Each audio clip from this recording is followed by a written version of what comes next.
My name is David Nelsen. And where do you work? I work for the Internal Revenue Service. The technical position is called a tax examining technician.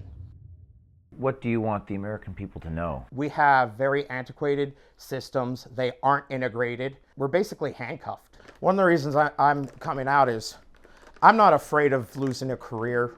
I'll fall on the sword if it means I can help the American people and help everyone else at the IRS who are doing their jobs. I want to set an example for my kids. If I get too emotional, it leaves something that they can aspire to. Your kids? My kids. That they know my dad did that, and I'm going to bull ahead and do the right thing. Do the right thing. Oh, it's a scary thing for people. You can lose your career over doing the right thing. David Nelsen is blowing the whistle on the IRS. He is a tax examining technician at the IRS out of the Covington, Kentucky office, a position that reviews and corrects tax returns. He is concerned about the inefficiencies plaguing the agency and the use of highly outdated technologies which are not integrated. At a time when there are discussions to reform and revamp the IRS, we met David at his home alongside his family, and he took the extraordinary step of going public, going on the record, and blowing the whistle on the outdated system called IDRS and what he would do to reform it. What do you want the American people to know? We have very antiquated software. We use a software called Integrated Data Retrieval System. IDRS. IDRS. And it dates back to when? Late 1960s.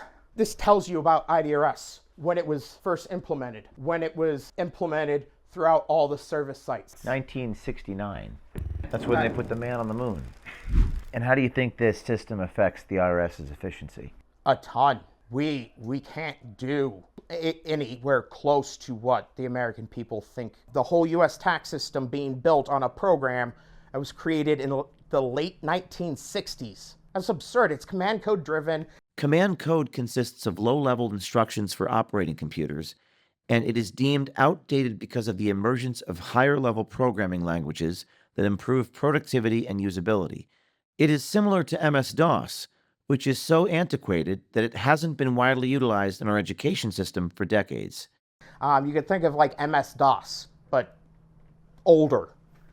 That's probably the most relevant thing that people could think of. We could probably reduce the size of the IRS substantially with changes. Programs, a centralized inventory system, replacing IDRS. This is your suggestion. In light of the IRS drafting plans to cut its workforce by as much as half through a mix of layoffs, attrition, and incentivized buyouts, David has solutions on how to reform the IRS. This is something I made kind of as a hobby on weekends. You basically created a solution to reform the IRS as a hobby. For my small unit. I'm a huge geek. You're a patriot as far as I'm concerned. The IDRS system is a system which enables IRS employees to have instantaneous visual access to certain taxpayer accounts. The problem is the system is so antiquated, it takes an unusually long time to get basic tasks accomplished. Mailing a letter to a taxpayer, copying and pasting addresses, and transferring information from one to the other, David says this is all hurting the American people through extreme inefficiencies, and he walked us through the Kafkaesque process IRS employees have to deal with. 6112 letter. To complete the letter, we have to copy from IDRS the taxpayer's name and address into that letter, manually copy it into there, and then we save that to a case file. It also fills in information from mail-out dates, where we have the date the letter is sent out, we have a purged due date, that gets copied and printed into the letter. We have to basically just copy and paste.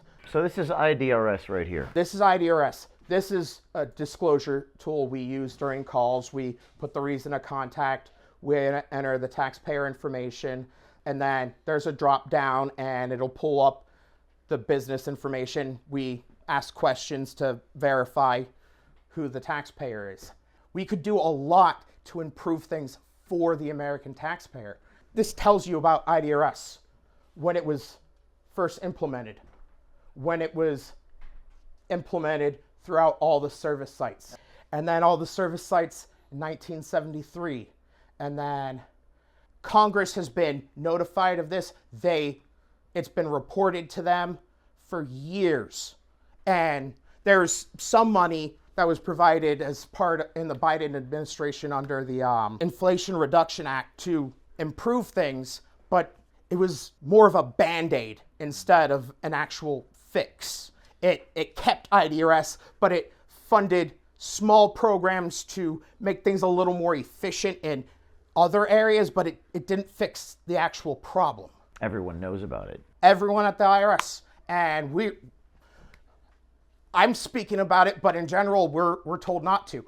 I can automate a lot of the things that I have to manually do, and I can put it on a second screen that I don't have to look at.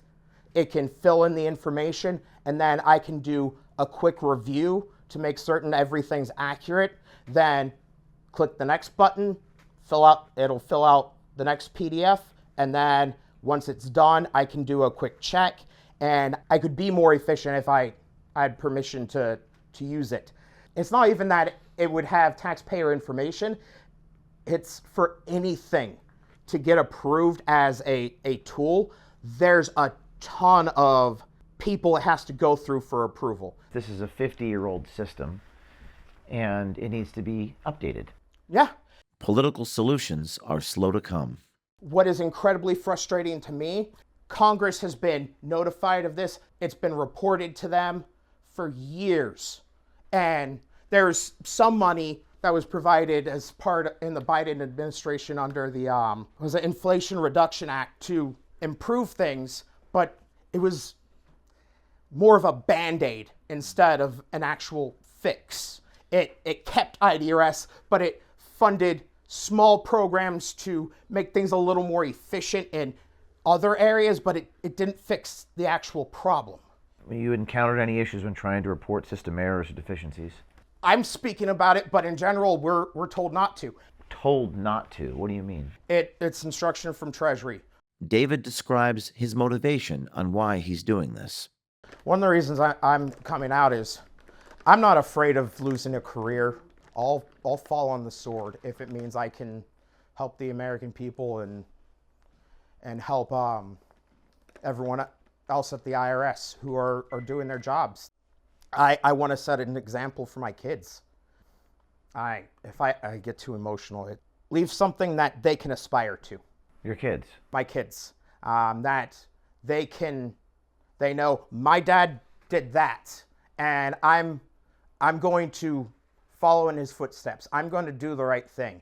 I'm going to do what I can to ensure that other people aren't harmed, to protect others, to protect family, to protect strangers. Just do the right thing. Do the right thing. Oh, it's a scary thing for people. You can lose your career over doing the right thing. I'm going to bull ahead and do the right thing. David's commitment to doing what's right goes beyond his professional life. It's deeply personal. His desire to set an example for his children and leave behind a legacy that represents honesty, integrity, and the importance of fighting for change is what seems to drive him. In his own words, he wants to make a difference, not just in his workplace, but in the world. But what do you think about your father? He says he wants to set an example for all of you. He's better than other fathers. Better than other fathers. I think I agree with that. He's an example of what a father should be. David's words may sound like whistleblowing to some, but for him, he says it's simply sharing the truth about the inefficiencies. You think that you're whistleblowing?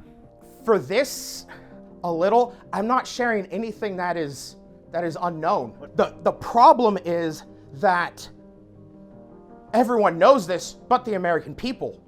What made you this way? You're a very unique individual. Most people don't work for the IRS and blow the whistle, so to speak, on the inefficiencies. And was it your upbringing? Is it God? Is it circumstance? What do you think made you the way that you are? Helping others. I'm a civil servant. My job is to ensure a fair and just tax system for the American people. I love helping others. David showed us his home office and describes his disability that he's faced with. This is my office area. I built and did all this myself. I have all this insulation on the walls to try to keep it warmer because I'm very temperature sensitive. I'm limited with my disability. I can only handle so many certain positions. I have a lot of limitations, and it's made me feel more free in taking actions and doing things, because I maybe have a few more years, I think, at best. One thing that struck me in the household was the children's admiration. It was palpable.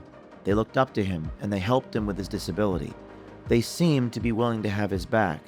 There wasn't any sign of fear in their home despite the enormity of what their father had chosen to do. When they were standing around, they held on to him and they looked after him. In all of my journey, I had never seen such a loving household as this man.